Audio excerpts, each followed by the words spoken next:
What's up, party people, and welcome to STONIECAST number 197 and season 6, episode 23 of Thoughts and Hunches, Making Money in Bunches and Sucker Punches.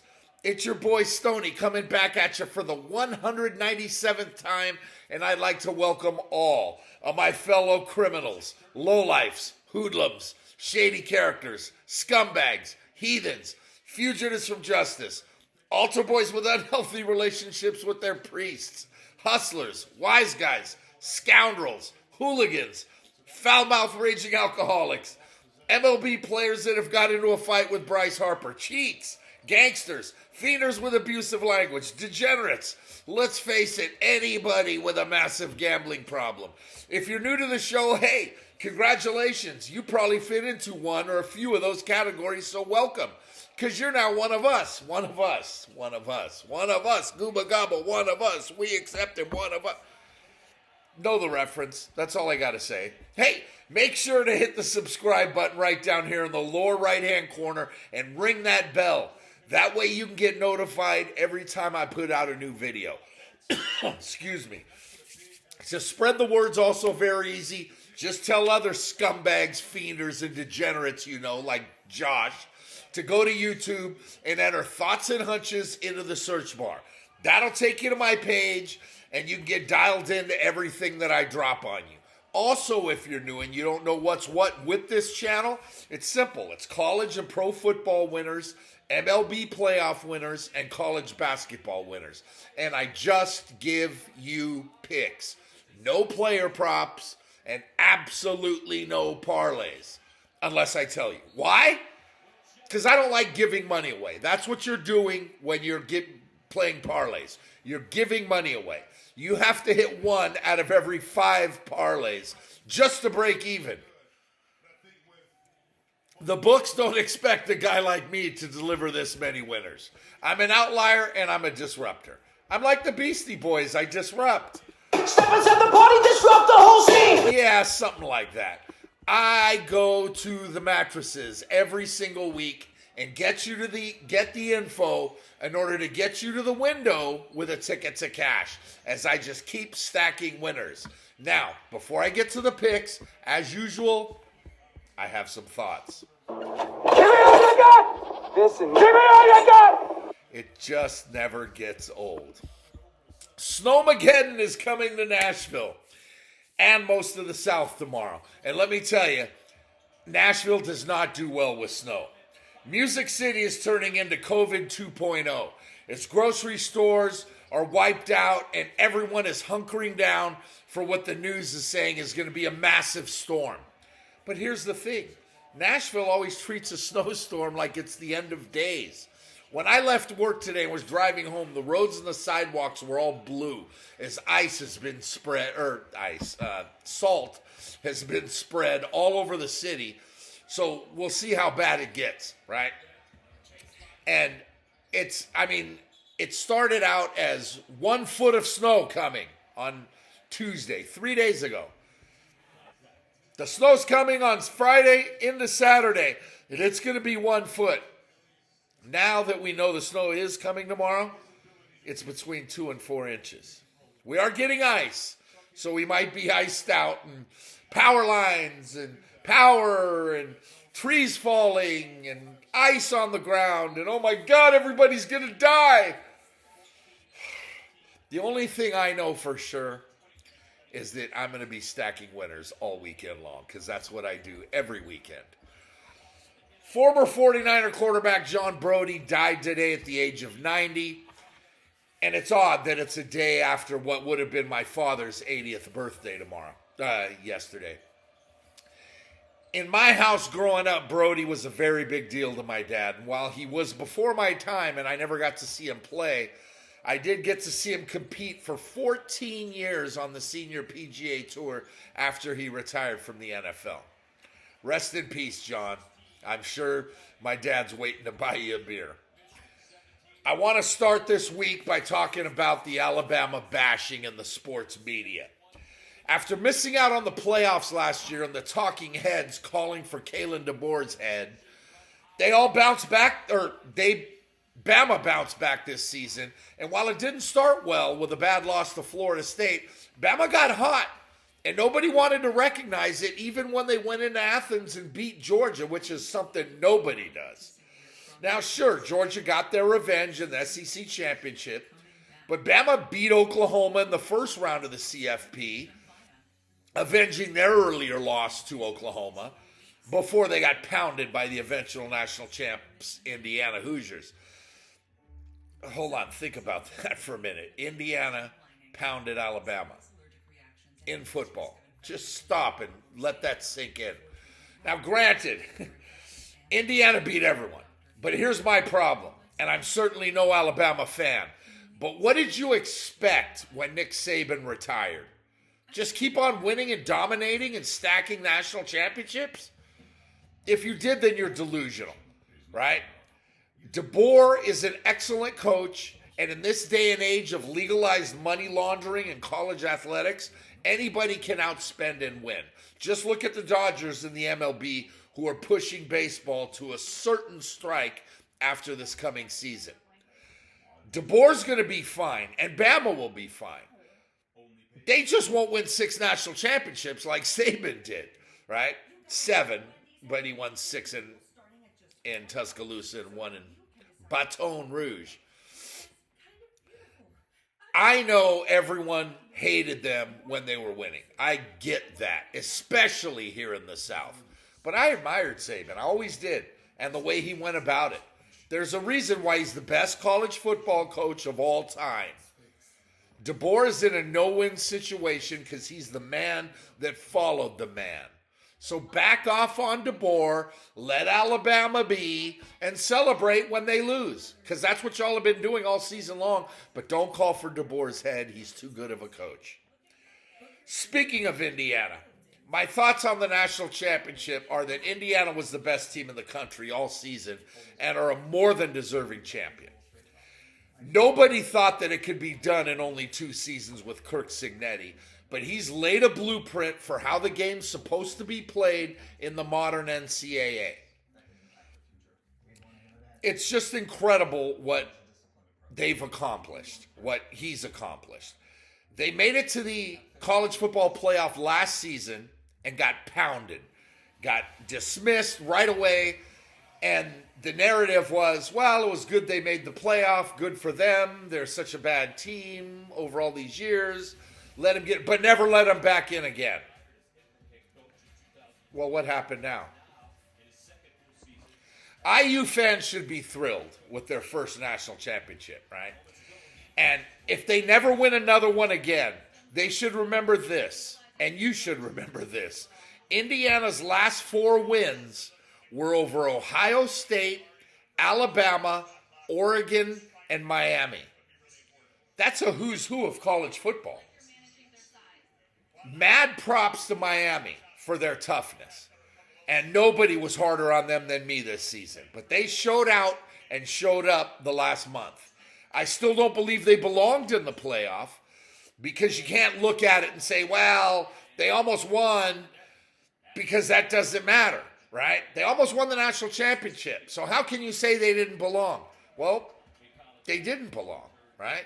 It doesn't matter when you never should have even qualified to begin with, okay? Cristobal will continue to recruit South Florida well.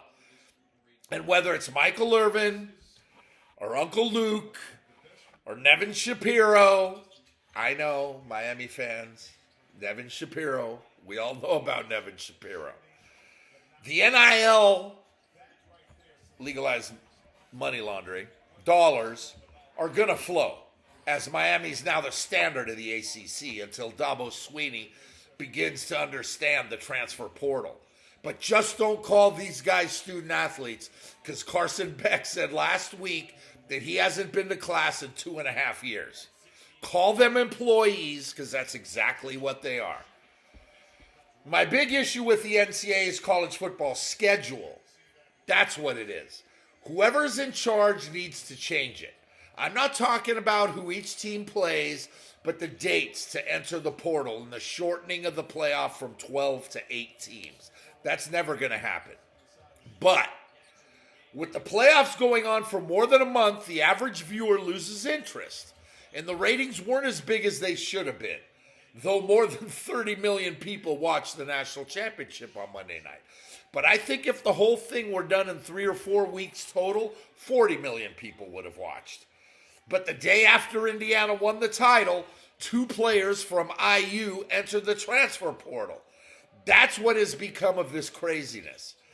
The scheduling clearly affected the college football playoff as a whole, with players opting out and entering the portal. Not to mention Lane Kiffin leaving a one-loss playoff team for a new job so he could start signing players from the portal. Coordinators left too, and the whole thing was just a big mess. So it needs to be fixed. Finally, Josh Allen. For all the talk about him and how great he is, boy, did he pick a bad time to lay a big fat shitburger on the field.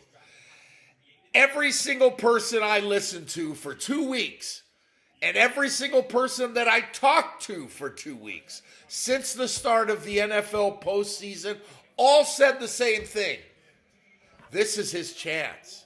No Lamar, no Mahomes, no Burrow, none of them in the AFC. Everyone said the same thing. What did I do? I bet against him last week in Denver, and guess who won? That's right, your boy right here. It's not that I don't believe in him, because in the past, many of his January losses were absolutely not his fault, and you can't hang that on him, including most notably the Chiefs' famous 13-second game. This time, though, it clearly was his fault. 4 turnovers? Really?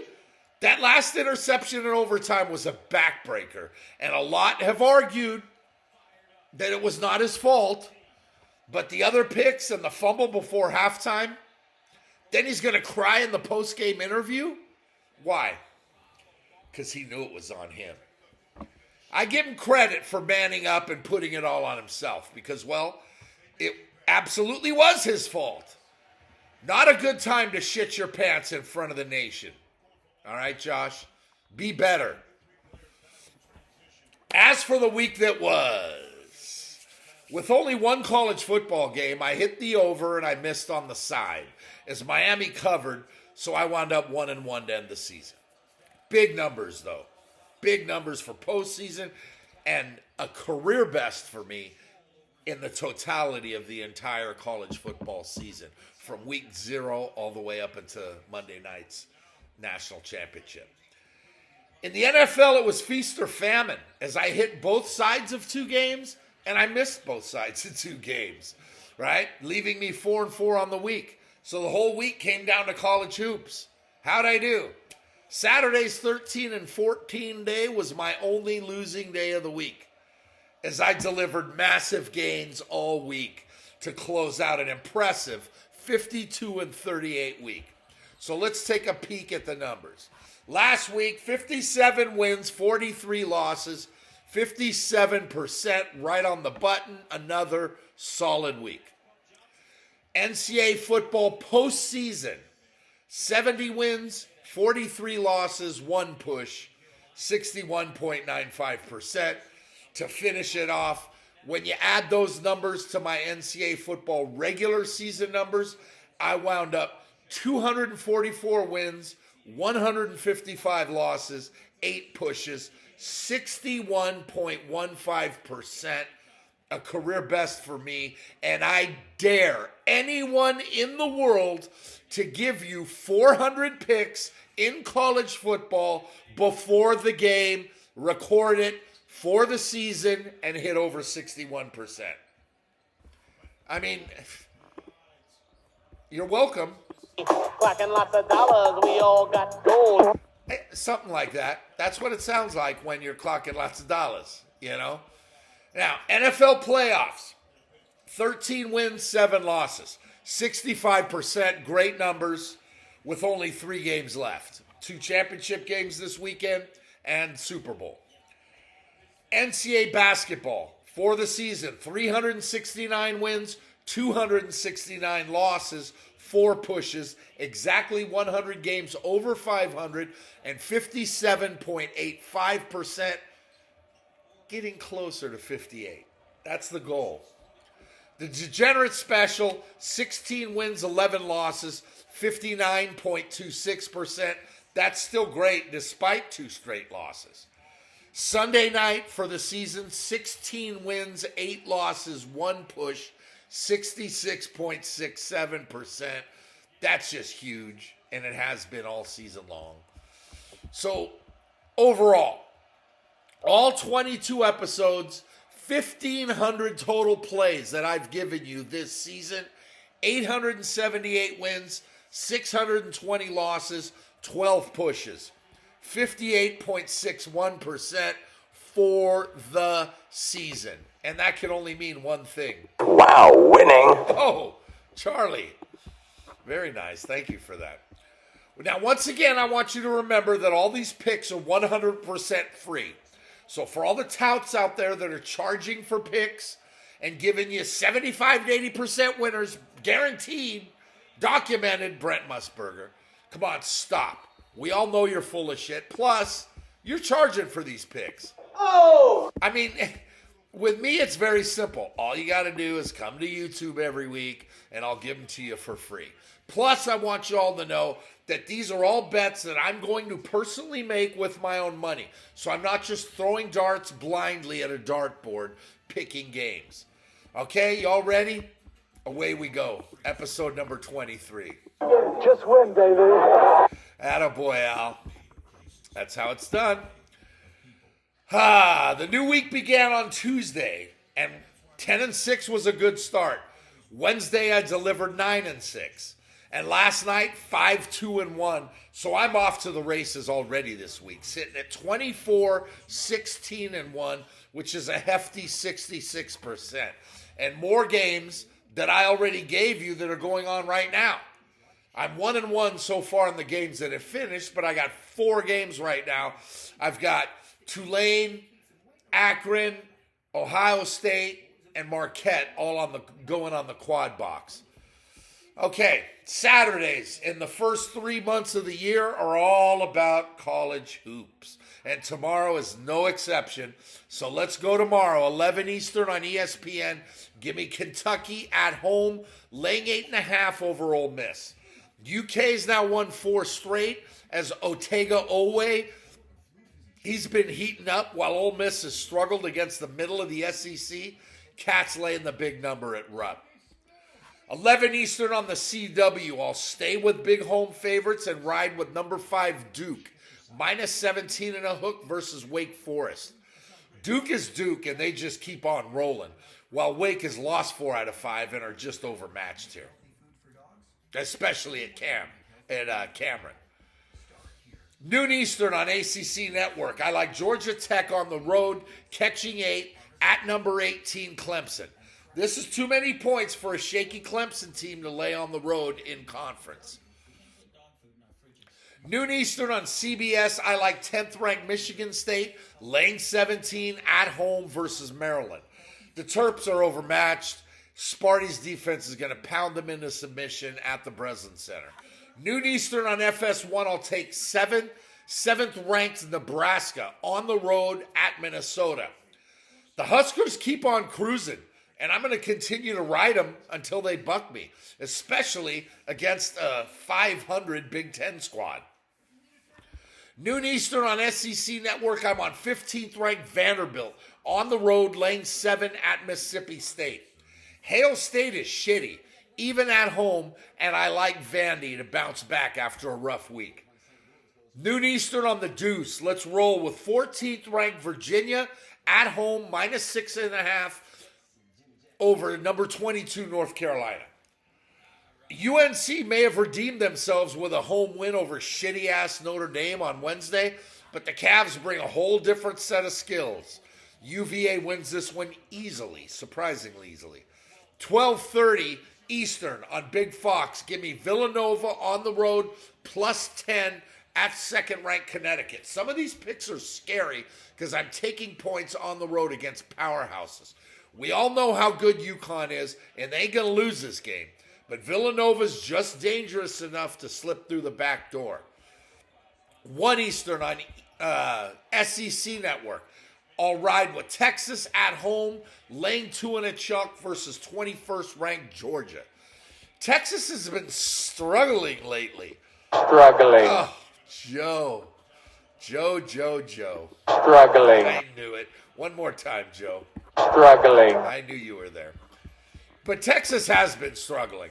Georgia's the better team and playing better, but a road trip to Austin ain't going to end well. Give me the horns. 1:30 Eastern on True TV. I like Xavier at home catching 8 and a hook versus St. John's. The Johnnies are heating up, and Patino has the horses to make a run in March, but a trip to the Cintas Center is always difficult, so I like Xavier with the big number at home. 2 Eastern on CBS, I'll take West Virginia on the road, plus 18 at top-ranked Arizona. Zona's loaded, and they're showing no signs of slowing down. But 18 points? Even at home, that shit just ain't happening because the Mountaineers have won 5 out of 6 and are playing well enough to slip through that back door.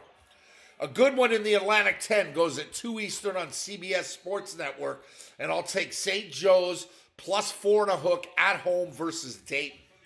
Tough road test in conference for Dayton, and this one has the makings of a game decided by one possession in the final seconds. Home dog here. Ohio State is doing it. So is Akron. Akron's up by 22. Marquette's up by 2. Freaking Ohio State's tied, and they're getting 16. So far, so good. 2 Eastern on ACC Network. I'm on Syracuse at home, catching 1.5 over Miami with a little sprinkle on the money line. Sprinkle me, man. Attaboy 40. A trip from South Florida to snowy upstate New York will not end well for the Canes, as the Cuse has played really well lately. The game of the day in the Big 12 starts at 2 Eastern on ESPN, and I'm going to roll with 6th-ranked Houston on the road, laying 1.5 at number 12 Texas Tech. These are two teams with eyes on the Final Four, and in their first meeting, and the way Houston has been playing, I like the Cougars to steal one in Lubbock. 2:15 Eastern on the CW. Give me Virginia Tech on the road plus 11 at 23rd ranked Louisville. This one looks fishy, and I may be playing into this. It certainly looks like it. But Vatech would be favored if this game were in Blacksburg. So giving them 11 on the road seems like a trap, but I don't give a shit at this point. Hokies and 11.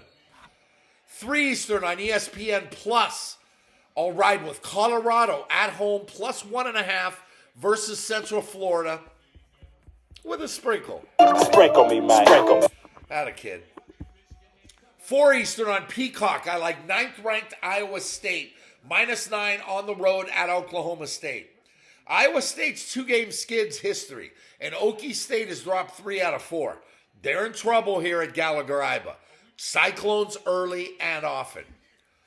There was a game of the day in the Big 12, and now we've got the Big 10's game of the day at 3 Eastern on Big Fox, where I'll take 4th-ranked Purdue at home minus 5 versus 12th-ranked Illinois. This one has the makings, as the Illini's Big 3 of Keaton Wagler, Andre Stojakovic, and Kylan Boswell. Oh, man, those guys can fill it up. But they're going to the Mackey Center, and they're taking on, or Mackey Arena, and they're going to take on Purdue's better Big 3. Braden Smith, Fletcher Lawyer, and Trey Kaufman-Wren. The Big Ten's top 2 offenses are going to be in full effect here, and the scoreboard's going to light up. And the Illini have won 8 in a row. But they're a little banged up right now, and they're coming off a road loss to UCLA. Purdue at home is the play here at Mackey. 4 Eastern on ESPN. I'm on number 16, Florida, minus 11 at home versus Auburn. The defending champs are rounding into form and starting to blow teams out. Auburn's screwed.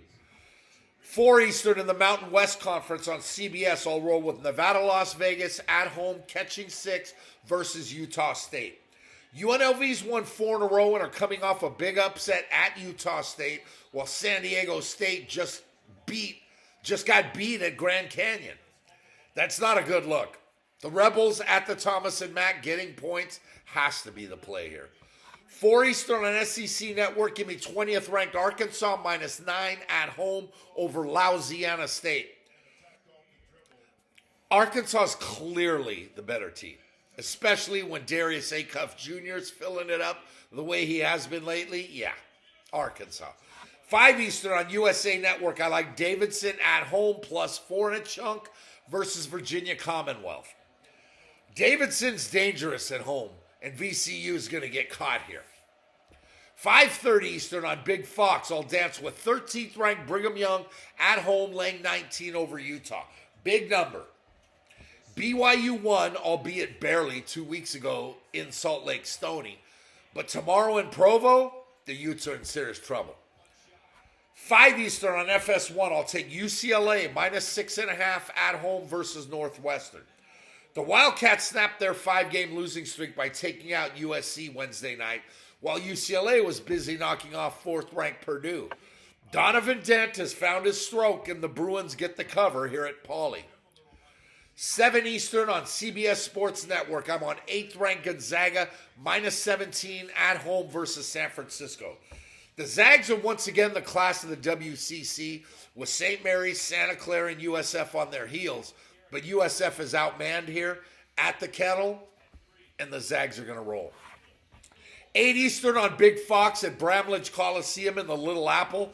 I'll roll with 19th ranked Kansas -4.5 at Kansas State. KU hasn't been their usual selves. And speaking of selves, I mean, head coach Bill Self is back with the team after a precaution took him to the hospital earlier this week, where they still won and covered without him.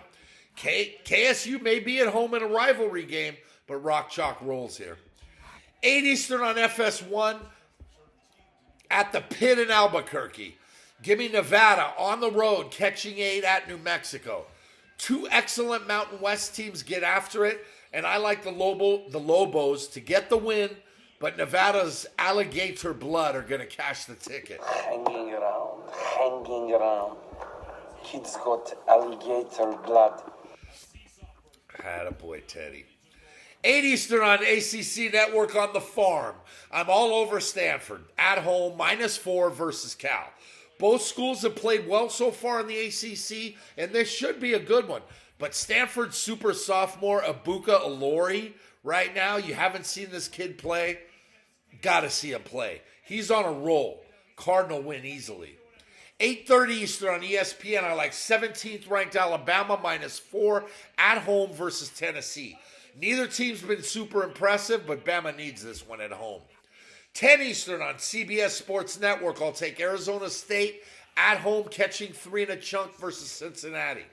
It's a late start for the Bearcats in Tempe, and ASU has struggled lately, but home cooking's what they need. And finally, this week's Degenerate special goes at midnight Eastern on ESPN Plus in Stony Lulu, where I'm on Hawaii at home laying 8 versus Cal State Northridge. CSN hasn't been terrible, but the Rainbow Warriors, shout out Staveri, the Rainbow Warriors are arguably the top squad in the Big West. They're the best team. Hawaii gets the cover in the late night get right. I think I'm done. Am I done?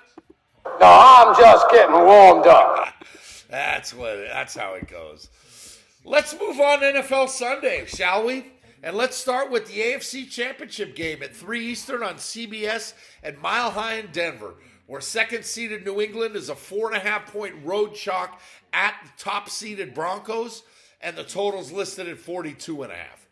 After losing 2 of their first 3 games to the Raiders and Steelers, no less, the Patriots then won 10 straight before a loss at home to the Bills a month ago. New England then won their last 3 to close out the season and proceeded to pound out the Chargers and the Texans to reach yet another AFC Championship game. Just like the Pats, Denver started 1-2. Then they ripped off 11 in a row to secure the AFC's top seed, and after a bye week, they took out Buffalo last week in the divisional round. The only news that matters here is that Bronco quarterback Bo Nix is out and will not return, so head coach Sean Payton turns to Jarrett Stidham. Stidham has been in the league for 6 years, and he started 4 games and hasn't thrown a pass in 3 years.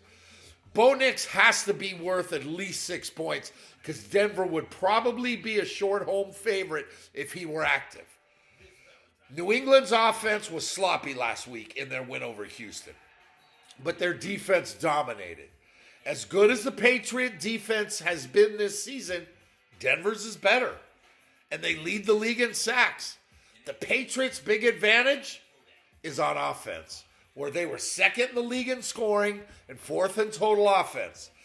The 2 big questions about this game are Jarrett Stidham and the New England schedule. Now, in the interest of fairness, as hard as I've been on the Patriots' incredibly soft schedule, Denver's wasn't much better.